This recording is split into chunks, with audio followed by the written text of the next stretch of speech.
Bien, a esta hora de la mañana se retoman nuevamente las actividades en el Parlamento y también continúa el debate en el Pleno de la Representación Nacional. Vamos entonces con nuestra compañera Susana Espinosa, quien nos tiene mayor detalle. En el segundo párrafo del artículo 107A, donde dice: la pena privativa de libertad será no menor de 25 años, sugiero que se incluya ahí hasta cadena perpetua, porque hay agravantes, presidente, colegas, que ameritan que los operadores de justicia actúen como tal y sancionen en algunos casos cuando así ellos lo tengan a bien a considerar. Será no menor de 25 años hasta cadena perpetua cuando concurran cualquiera de las siguientes circunstancias agravantes. Ahí pido a la comisión para que agregue los siguientes puntos. Si la víctima fue sometida previamente a violación sexual y o actos de mutilación, porque hemos visto a través de los diferentes medios de comunicación cómo últimamente las víctimas también han sufrido actos de mutilación y estos hechos sí deben ser considerados como aberrantes. Otro punto que sugiero que se añada es si el hecho fue cometido en presencia de las hijas o hijos de la víctima. Y un punto que sí también coincido con la presidenta de la Comisión de Mujer y Familia para que se añada es si la víctima fue sometida para fines de trata de personas. Presidente, estos son los puntos que quiero hacer alcance a la comisión para que se adhieran y pidiendo a todos mis colegas la aprobación del presente proyecto de ley. Gracias, presidente. Muy bien, congresista Chihuán.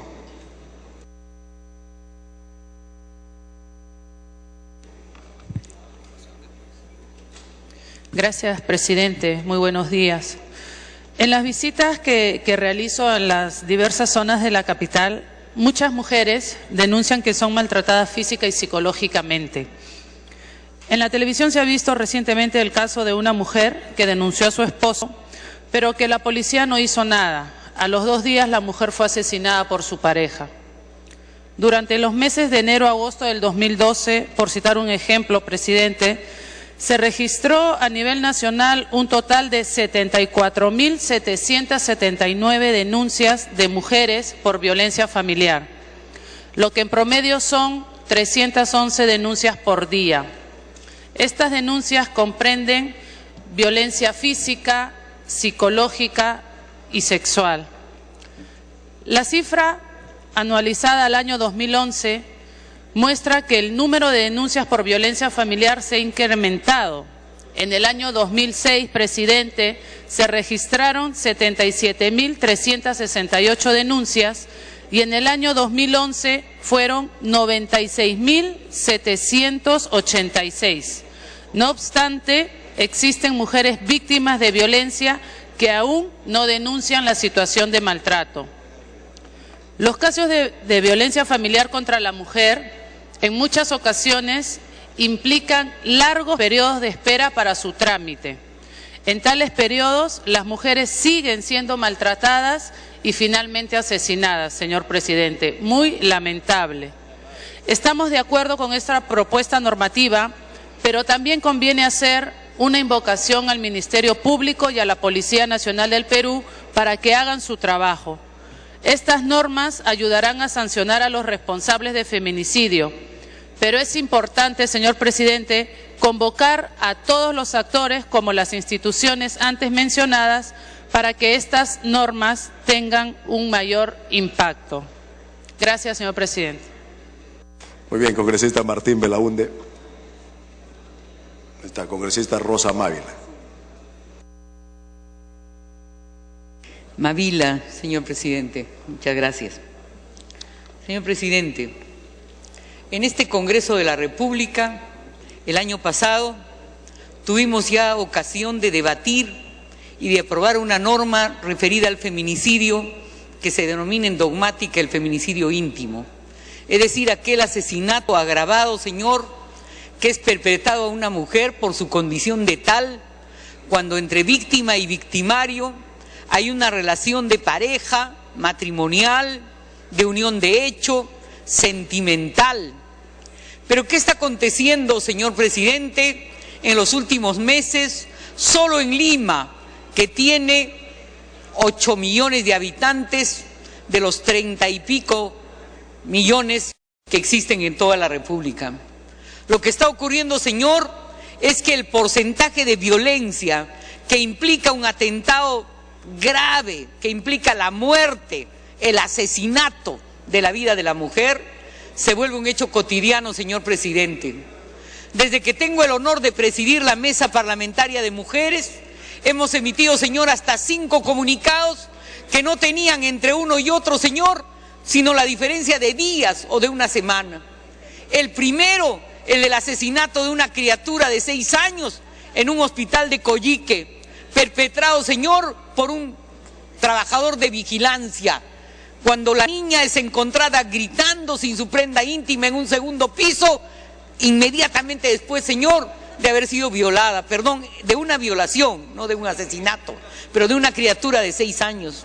El segundo, señor, el de un asesinato de una joven mujer universitaria que regresaba a su casa en la zona norte y que tomó, señor, un vehículo de lo que se conoce, ¿no?, en los conos como el taxicholo, estando a unas 15 cuadras de su domicilio, señor, que fue asesinada por el chofer del taxicholo en complicidad con otro personaje, y que es trasladada a un inmueble, asesinada, cercenado su cadáver, señor, trasladada, metida en un cilindro y después enterrada y tapada con cal y trasladada a otro distrito de la capital. A la semana, señor, el asesinato de un hombre, señor, que perpetra la muerte de su cónyuge con martillazos a lo largo de todo el cuerpo.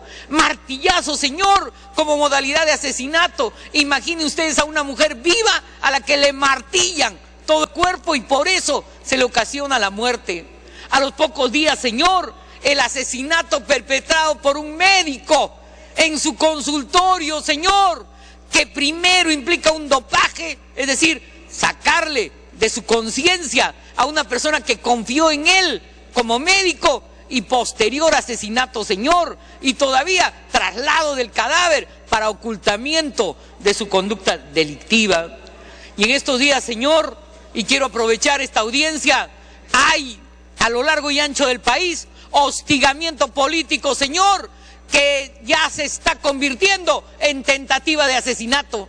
Yo quiero informar al Congreso de la República que en la semana de representación, una congresista, la congresista Celia Nicá Mañáez, fue tentada de ser asesinada, señor, a unas cuadras de la Plaza de Armas de Pisco, después de haber emitido declaraciones sobre presuntos ilícitos en la política alimentaria del alcalde de la Municipalidad Provincial de Pisco, cuando su asistente sale, porque Dios es grande y la Virgen de regular tamaño, y ve que, creyéndola a ella, emiten 4 balazos, sicarios contratados, señor. La fémina se tira al suelo, ingresa a la radio, impide que su jefe salga, pero cuando ésta sale, todavía hay un tiro posterior. Y, señor, estamos ya en un escenario en que hasta ejercer las facultades de fiscalización y de representación por la además condición femenina de quien la ejerce, implica un gravísimo riesgo para la salud de una congresista de la República.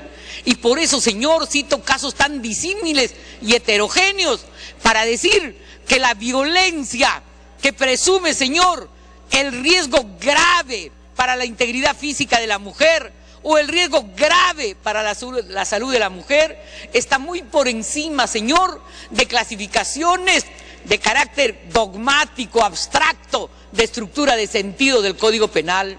Yo sé lo que se nos va a decir acá. Se nos va a decir que el feminicidio solo alude al feminicidio íntimo, es decir, aquel... Dele tiempo, por favor. Señor, claro un solo sí. Minuto para terminar mi argumentación. Aquel en el que hay vínculo, pero, señor, hace 2 días me he reunido con las trabajadoras del hogar, con la Casa Panchita, y ¿saben qué? Las niñas adolescentes, que en Lima son muchas, que vienen de la sierra o de la selva a trabajar sin salario, trabajo gratuito, generalmente, señor, son objeto de agravio sexual y de amenaza de muerte y de un cautiverio casi esclavo. Señor, la relación requiere ser jurídica para que no se presuma que hay un riesgo grave frente a la salud de la mujer. No, señor, en las sociedades se mide la cultura de una nación, señor.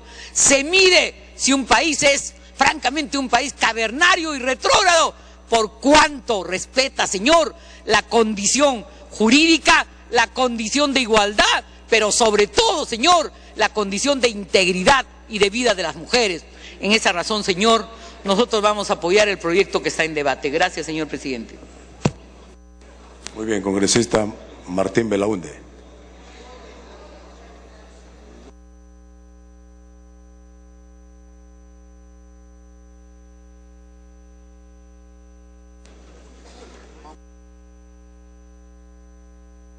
Muchas gracias, señor presidente, y pido disculpas al Pleno por no haber estado a tiempo debido al simulacro.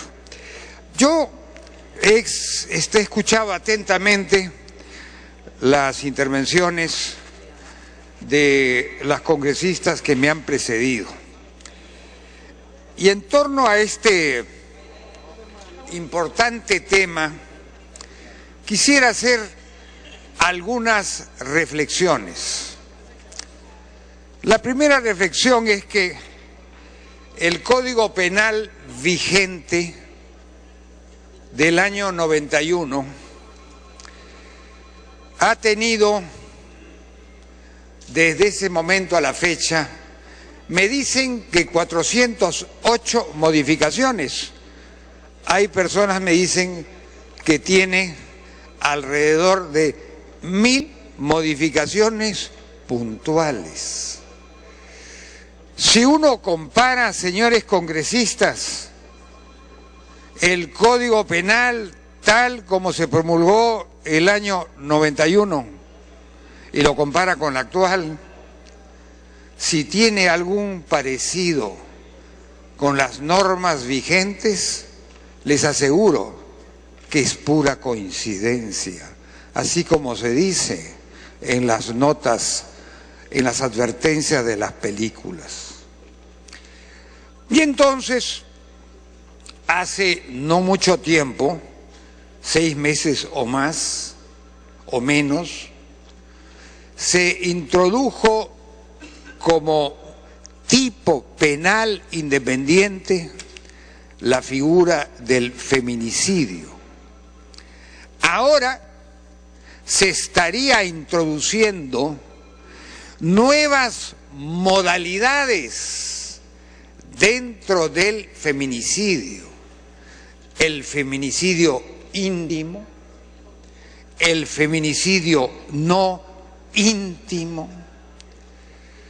y toda una suerte de modalidades, porque en el fondo son modalidades del delito de violación sexual seguido de un homicidio, que en algunos casos indiscutiblemente constituyen horrendas aberraciones, como la muerte de esa niña de 6 años por un presunto trabajador de un hospital. Pero yo quisiera además hacer esta reflexión para todos los que son abogados. En mi época de abogado, de estudiante de Derecho, yo estudiaba el Código Penal el año 1961 y era el Código Penal del año 24. Y había que estudiar todas las figuras penales específicas. Era un ejercicio de memoria. Hoy día, todas estas figuras penales específicas se han ramificado. Y al haberse ramificado, se han complicado. Y la capacidad humana de memoria, aún de los especialistas de derecho penal, y no me encuentro entre ellos, es limitada.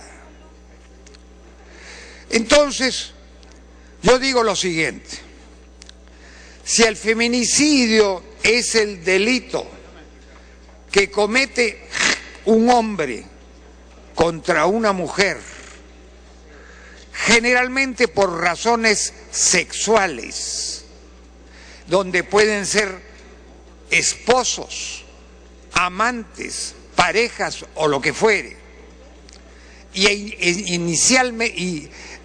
el grueso del tema es la violación, entrar en mayores disquisiciones y modificar un número muy grande de artículos del Código Penal, lo único que hace es complicar la administración de justicia, porque en muchos sitios los jueces no están al día de las últimas modificaciones.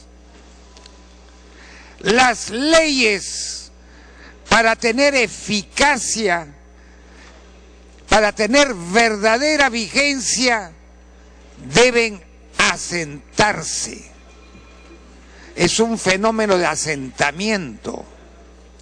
Y aquí estamos yendo a una modificación sobre una modificación, sobre una modificación, y muchas veces sobre una modificación que lo único que hace es confundir.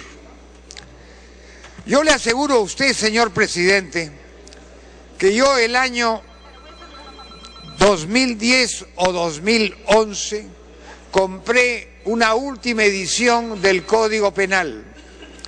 Desde entonces he venido anotando manuscritamente todas las modificaciones, derogatorias, adiciones. Esa edición ya no sirve. Concluya, congresista. Me pregunto si los jueces hacen también este ejercicio. No me extrañaría que muchas sentencias de los jueces penales estén basadas en disposiciones derogadas. Yo creo que en todas estas cosas hay que complicar menos y tener prudencia en la forma de legislar. Esa es la reflexión que quisiera hacer. Muchas gracias, señor presidente.